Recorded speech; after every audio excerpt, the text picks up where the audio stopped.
Se você é uma pessoa que enfrenta dificuldades para se locomover em grandes centros urbanos, eu já peço que você deixe o like nesse vídeo para ajudar o YouTube a entregar para mais pessoas.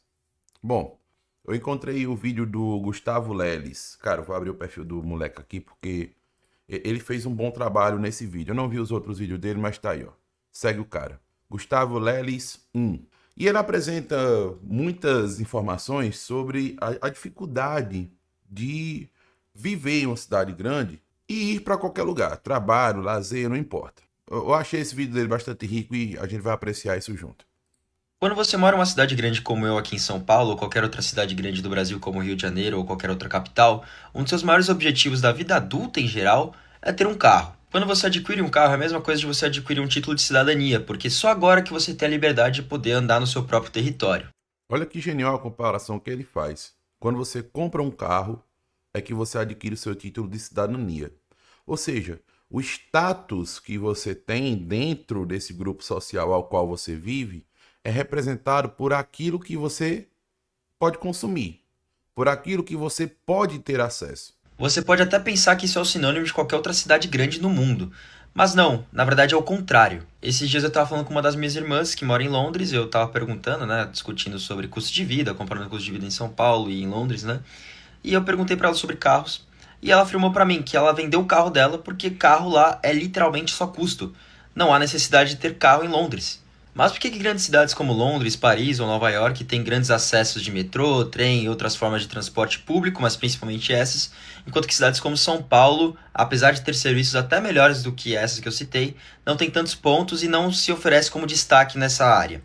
Ó, eu já estive algumas vezes em São Paulo, tive a oportunidade e andei de metrô. O maior problema do metrô de São Paulo é realmente a superlotação. Mas isso não necessariamente é culpa do transporte em si. É culpa da administração desse transporte público. Porque é muito rápido.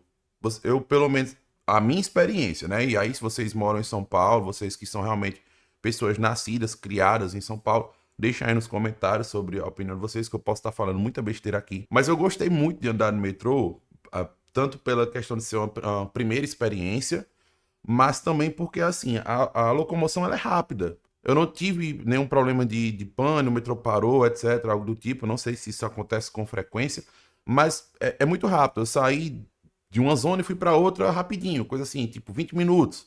Eu estava onde eu queria já. Então, o acesso ao metrô em São Paulo, ele até que é bom no sentido, tipo assim, você consegue chegar de um ponto para outro muito rápido. Mas também não é todo local de São Paulo que tem o acesso ao túnel, né? No caso, para você chegar, comprar o bilhete e pegar o metrô.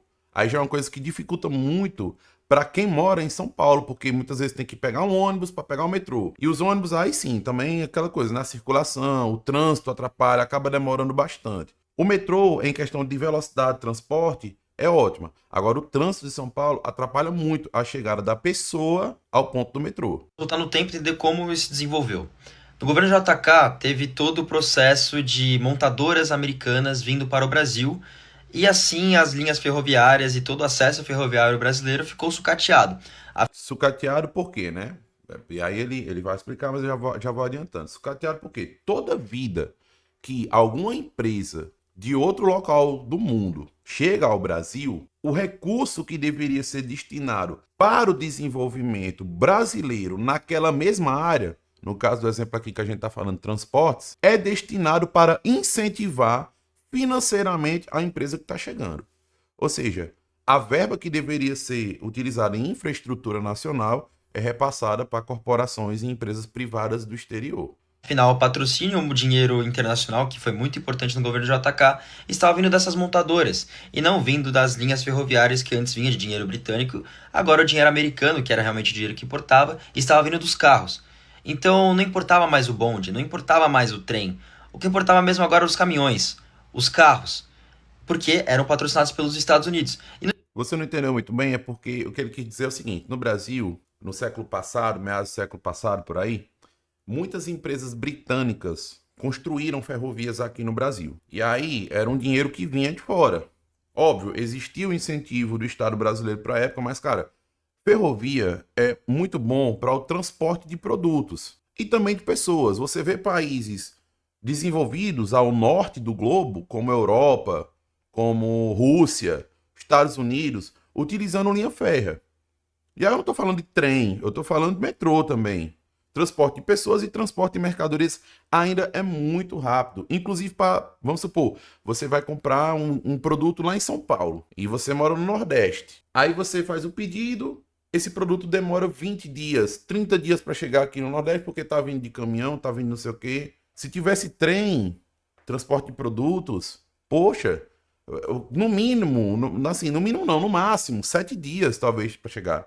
Nos Estados Unidos aconteceu a mesma coisa na época que a General Motors começou a comprar várias linhas ferroviárias e assim acabou sucateando um pouco, não comparado ao Brasil, mas acabou sucateando as linhas ferroviárias dos Estados Unidos. Essas montadoras e empresas americanas também criaram o conceito do carro. O carro não era só mais um produto, agora é um objetivo de vida.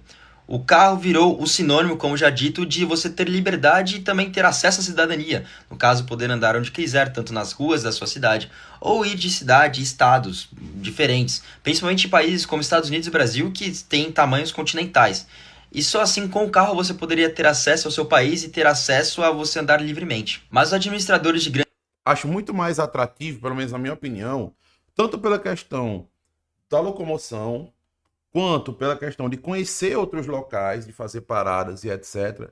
E quanto também pela questão do incentivo do governo em movimentar a própria economia do transporte ser feito por linha férrea. Pô, deve ser muito massa você viajar de trem ou de metrô. E muito mais rápido também. Até mesmo para você que é um empresário, precisa fazer negócio com outra região do país, ou então precisa fazer negócio com outro país, como acontece bastante na Europa, você pega um trem de Portugal, poucas horas você está na Espanha, poucas horas você está na Itália, sabe? Então, essa questão de ligar, fazer o recorte ali, tanto continental quanto nacional, dos seus territórios, facilita e muito a vida, até mesmo de pessoas que têm condição de pagar mais caro para, sei lá, fretar um avião e ir a tal local. Imagine para o povo. As metrópoles começaram a perceber que isso estava dando problema para as cidades. Afinal, era muito trânsito, tinha muitos problemas de acidentes, também tinha muitos problemas devido ao custo caro que esses carros têm para a sua população, e assim essas grandes cidades como citadas Londres, Paris, Nova York, começaram a focar mais no seu transporte público, principalmente no metrô, o que acabou dando certo e acabou gerando com que a cidade tivesse mais acesso a linhas metroviárias e assim a população tivesse mais acesso à sua própria cidade. Mas esse não é o caso das grandes metrópoles brasileiras, como São Paulo, Rio de Janeiro e Brasília. Brasília é um lugar impossível para você andar se você não tiver carro. Mas falando sobre São Paulo especificamente, que tem um bom acesso de linhas comparado a outras metrópoles brasileiras, e tem um serviço de metrô até interessante, ainda assim falta muito investimento e ainda falta muito acesso a outros lugares que precisam de linhas e precisam de linhas novas. O que acontece em São Paulo tem vários motivos, mas o primeiro motivo que pode ser citado aqui é que muitos lugares têm acesso a linhas privadas. E cada vez mais o governo, principalmente o estadual, ele está cada vez mais deixando o setor privado entrar na administração do metrô. O que faz com que o setor privado veja mais linhas e veja mais o metrô como forma de oportunidade econômica e não como forma de acesso à população. Isso se dá porque o metrô de São Paulo ele é privatizado. Então o objetivo é gerar crescimento econômico não para o estado de São Paulo, para que ele retorne para a população, e sim gerar riqueza para um indivíduo ou um grupo de indivíduos, para os donos da empresa. Parte do metrô de São Paulo, claro, não é todo o metrô de São Paulo que é privatizado. Qual é o objetivo? Não investe muito, não amplia, não corrige, não melhora, porque isso é gasto. E gasto não é lucro. O metrô de Londres não é privatizado, Londres na Inglaterra, e o metrô de Nova York, Estados Unidos, também não é privatizado. São serviço público. Nós estamos falando do país que colonizou e estamos falando do país que foi colonizado. Eles mantêm acesso para a sua sociedade ao serviço público e retornam os investimentos que a arrecadação, né, ali do pagamento de cada bilhete desse serviço retorne para esse mesmo serviço e seja ampliado. E garantem acesso, até mesmo em áreas mais afastadas da cidade, não somente áreas centrais ou áreas elitizadas, para que as pessoas possam usufruir desse transporte, diminuindo a quantidade de carros, tirando Nova York, que, vez por outra, existem alguns engarrafamentos lá, né? Mas tirando da cidade a circulação de carros, para que isso não afete o serviço também do transporte público de ônibus, para que seja mais rápido, mais prático, para que o trabalhador chegue no seu local de trabalho e ele consiga produzir o suficiente para que essa mesma estrutura de capital, de lucratividade, de atividade financeira e presença de mercado global continue. Estratégia essa que gestão e gestores do governo São Paulo nunca pensaram em melhorar. O que resta é acabar atacando governos, principalmente se esses governos não forem da sua linha política. Um fator que prejudica as linhas metroviárias de São Paulo é que o urbanismo brasileiro e o urbanismo paulistano ele é extremamente elitista. Então, as linhas metroviárias, principalmente as novas, vão ser colocadas em lugares onde a bolha imobiliária é muito forte, ou em lugares onde a prefeitura ou pessoas ligadas ao governo vão tentar colocar ali para aumentar o preço do seu imóvel. Isso é muito comum aqui em São Paulo e pessoas que estão mais perto do metrô são pessoas que têm mais acesso aos carros, enquanto que pessoas que precisam de mais acesso ao metrô estão mais longe disso porque estão cada vez mais nas periferias da cidade que não têm acesso às linhas metroviárias que são construídas nessas bolhas imobiliárias. Outro fator também é o cultural, no caso o sonho americano, que ainda assim é parte do sonho brasileiro, principalmente o paulistano, onde ter a casa e o carro próprio é sim o sinônimo de que você venceu na vida.